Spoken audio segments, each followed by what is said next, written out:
अभिनव नाम जानने के लिए गौरांग के ऑफिस पहुंच चुका था। जब गौरांग ने अभिनव को पिटवाने के लिए गुंडों को बुलाया तो अभिनव ने उल्टा उन्हें पीट दिया और अब उसके हाथ गौरांग की कॉलर की तरफ बढ़ने लगे थे। गौरांग ने जब अभिनव की लाल आंखें देखी तो वो घबरा गया और बोला, देखो देखो, मैं पुलिस को बुला लूंगा, पीछे हटो वरना मैं सच में पुलिस बुला लूंगा। गौरांग ने ना सिर्फ अभिनव को धमकी दी बल्कि अपनी जेब से फोन निकालकर पुलिस का नंबर डायल भी करने लगा। लेकिन इससे पहले कि वो फोन लगा पाता उसका अपना फोन बजने लगा था। स्क्रीन पर जो नंबर गौरांग ने देखा उसे देखकर उसकी आंखें फटी की फटी रह गई थी। अकरम का फोन था। गौरांग ने घबराते हुए फोन उठाया और हकलाते हुए बोला, हेलो अकरम सर। जैसे ही अभिनव ने गौरांग के मुंह से अकरम का नाम सुना तो उसकी जान में जान आ गई थी। वो जानता था कि अब उसे कुछ करने की जरूरत नहीं थी। अकरम ही अभिनव का सारा काम कर देने वाला था। हुआ भी वही। उधर से अकरम ने ऐसा कुछ कहा जिसकी वजह से इधर से गौरांग ने फटी आंखों के साथ चीखते हुए कहा, क्या? ये देखते ही अभिनव भी एक बार को चौंक गया।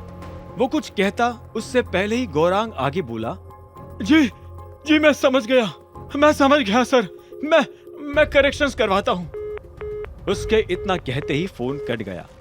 गौरांग ने पहले तो एक गहरी सांस ली और उसके बाद अभिनव की तरफ देखते हुए बोला, तुम कौन हो और अकरम सर से तुम्हारा क्या लेना देना?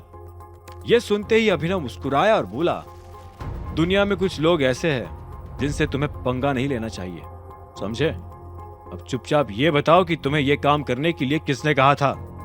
यह सुनते ही गौरांग घबराया और उसने अपना ही थूक निगल लिया।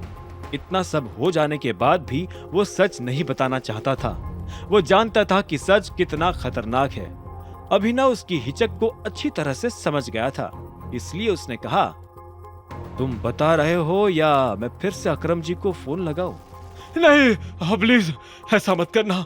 मैं उनसे अपना रिश्ता खराब करने का रिस्क नहीं ले सकता, बिल्कुल नहीं। मैं हाथ जोड़ता हूं, प्लीज उन्हें फोन मत करना। फोन से याद आया, अभी तो तुम्हें मुझे मेरे फोन के पैसे भी देने हैं, याद है ना? याद है, बिल्कुल याद है। मुझे बताओ तुम्हारा आपका फोन कितने का था?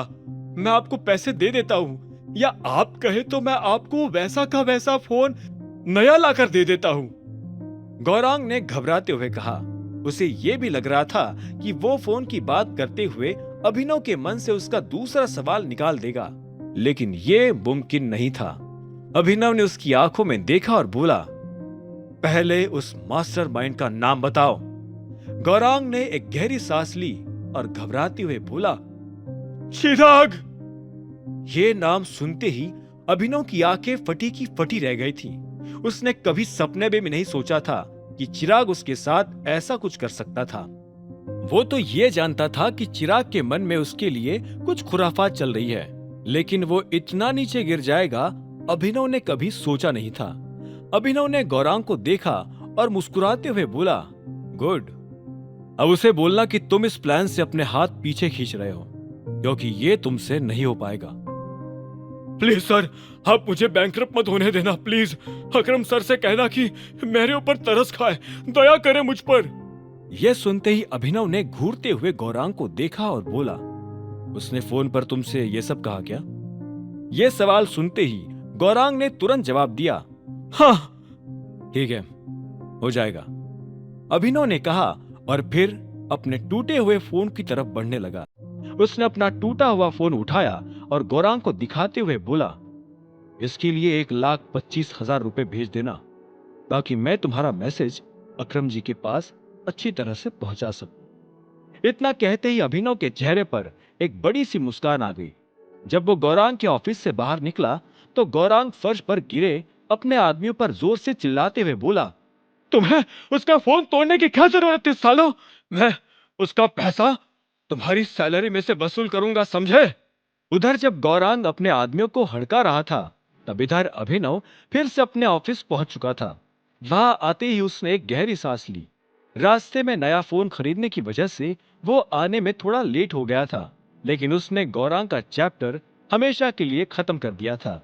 जब वो अंदर आया तो मायरा ने परेशान होते हुए अभिनव से कहा, सर, आप कहाँ रह गए थे? एक तो आप बहुत लेट आए हो और ऊपर से आपका फोन भी नहीं लग रहा था। उसका परेशान सा चेहरा देखकर अभिनव मुस्कुराया और बोला, मैंने गौरांग की प्रॉब्लम हमेशा के लिए सॉल्व कर दी है। इतना कहकर अभिनव अपने ऑफिस की तरफ बढ़ने लगा था।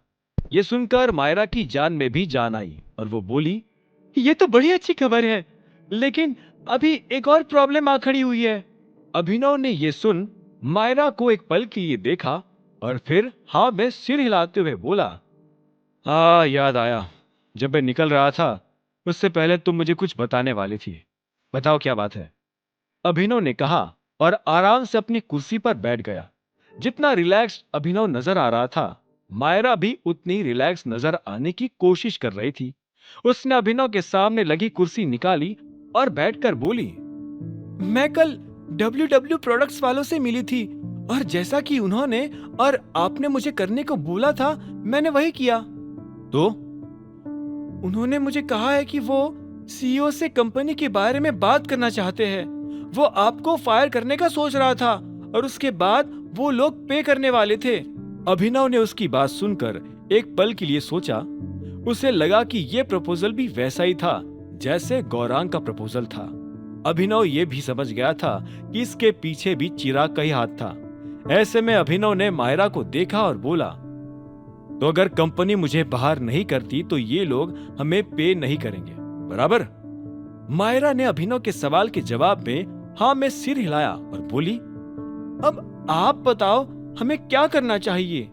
अभिनव ने एक लंबी सी अंगड़ाई ली और बोला, अगर वो लोग CEO से बात करना चाहते हैं तो उनकी CEO से बात करवा देते हैं। यह जवाब सुनते ही मायरा की आंखों की पुतलियां उसकी आंखों से बाहर निकल आई थी। उसने कहा, नहीं बॉस, हम ऐसा नहीं कर सकते हैं। हम किसी भी हाल में इस सब के बारे में टाइगर सर को नहीं बता सकते हैं। अभिनव ने मायरा को देखा और शांति से बोला, रिलैक्स, मैं जानता हूं मैं क्या कर रहा हूं, लेकिन सर, अगर टाइगर सर को इस बारे में पता चल गया तो वो हम सबको नौकरी से निकाल देंगे। यह सुनते ही अभिनव मुस्कुराया और बोला, हो सकता है कि वो तुम सबको निकाल दे, लेकिन वो मुझे नहीं निकाल सकते। अभिनव के मुंह से यह शब्द सुनकर मायरा कंफ्यूज हो गई थी। वो नहीं समझ पा रही थी कि अभिनव क्या कह रहा था। वो ये तो जानती थी कि अभिनव कोई छोटा मोटा आदमी तो नहीं था, लेकिन उसे ये उम्मीद नहीं थी कि अभिनव ऐसा कुछ कर सकता है। अब मायरा को यह आभास होने लगा था कि उनकी कंपनी बिना टाइगर के धड़ाम से गिर जाएगी और अगर टाइगर बीच में आए तो वो सभी लोग अपनी नौकरी और करियर से हाथ धो बैठेंगे। उधर जब मायरा के दिमाग में ये सब चीजें घूम रही थी, तब इधर चित्रा और अनन्या एक साथ अनन्या के ऑफिस में बैठी जूस पी रही थी। अनन्या की किसी बात पर चित्रा ने जोर से हंसते हुए कहा, यार, वो इतने इंपॉर्टेंट मौके पर भी इतनी बेवकूफी भरी बात कैसे कर सकता था? उसकी बात सुन अनन्या ने भी एक गहरी सांस ली और बोली, मुझे तो खुद समझ नहीं आ रहा है कि वो मुझे अपने दादाजी का ऑफर रिजेक्ट करने के लिए कैसे कह सकता था। मेरी बात मान अनन्या, तू उस लड़के से दूर होना शुरू कर दे। भूल जा उसको और उस सवाल को भी कि वो उस रात तेरे कमरे में कहां से आया और कैसे आया। तू अब उसे अपने से दूर करना शुरू कर, वरना वो तेरी जिंदगी पूरी तरह से बर्बाद कर देगा। जितनी देर करेगी उतना पछताएगी। चित्रा ने अनन्या से कहा और जूस पीने लगी। अनन्या अभी भी कहीं खोई हुई थी। उसे समझ नहीं आ रहा था कि उसकी जिंदगी में ये सब क्या और क्यों हो रहा था। तभी चित्रा ने उसे याद दिलाने के लिए कहा, अरे हाँ, कल तो तेरी प्रोटॉन पब्लिशर्स वालों के साथ मीटिंग है ना? हो सकता है कि तुझे वहां टाइगर मिल जाए। यह सुनते ही अनन्या मानो होश में आई और उसने हंसते हुए कहा, मैं उससे मिलने के लिए कुछ खास एक्साइटेड नहीं हूं। अरे, क्या बात कर रही है यार? देख, वैसे भी तू अभिनव को आज नहीं तो कल डाइवोर्स देने ही वाली है ना? तो ऐसे में आज नहीं तो कल तुझे किसी नए पार्टनर की जरूरत तो पड़ेगी ही ना? I mean, just look at your age. ये सुनते ही अनन्या ने एक गहरी सांस ली और बोली, I also hope for the same. लेकिन अगर ऐसा कुछ होता भी है तो भी मुझे चिराग के साथ जाना पड़ेगा। भले ही मैं उससे प्यार नहीं करती हूँ, लेकिन हो सकता है कि इन फ्यूचर धीरे धीरे हम दोनों के बीच सब कुछ ठीक हो जाए। एग्जैक्टली हो सकता है कि इन फ्यूचर तुझे टाइगर पसंद आ जाए या टाइगर को तू, और तेरे और चिराग के बीच सब कुछ ठीक हो जाए। किसे पता है कि कल को तू देश के सबसे रिचेस्ट बैचलर्स में से एक की वाइफ बन सकती है। सॉरी, लेकिन मैं इन सब चीजों में ज्यादा इंटरेस्टेड नहीं हूं, अनन्या ने कहा और चित्रा को एक पल के लिए देखने लगी और बोली, वैसे तो उसके बारे में बात करने से रुक ही नहीं रही है। क्या बात है, कहीं तू इंडिया टाइगर के लिए ही तो नहीं आई है? तूने देखा है उसे पहले कभी? इस सवाल पर चित्रा ने पहले तो धीरे से अपना ग्लास टेबल पर रखा और फिर आसमान की तरफ देखते हुए बोली, तुझे पता है, टाइगर बहुत ही अजीब और सीक्रेटिव आदमी है। मैंने दिक्पाल को तो कई बार देखा है, लेकिन टाइगर को आज तक देखने का मौका नहीं मिला।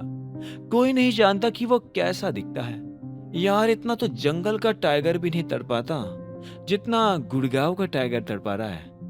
बट जो भी हो, मैं जानती हूँ कि वो बहुत हैंडसम होगा। ऐसे लड़के हमेशा हैंडसम ही होते हैं। चित्रा के मुंह से ये सब बातें सुनकर अनन्या अपने आप को हंसने से रोक नहीं पाई और उसने कहा, हो सकता है कि वो हेड ऑफ द। इससे पहले कि वो अपनी बात खत्म कर पाती, अचानक से दरवाजा खुला और अनन्या बीच में ही रुक गई। उसने देखा कि सनी उन दोनों के कमरे में झांक रहा था।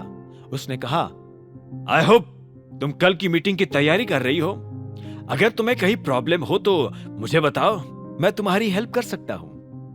यह सुन अनन्या झल्लाई और बोली, मुझे तुम्हारी किसी मदद की जरूरत नहीं है प्यारे भाई। सनी ने अपने कंधे उचकाए और बोला, मैं तो बस भाई होने के नाते तुम्हारी हेल्प करने की सोच रहा था।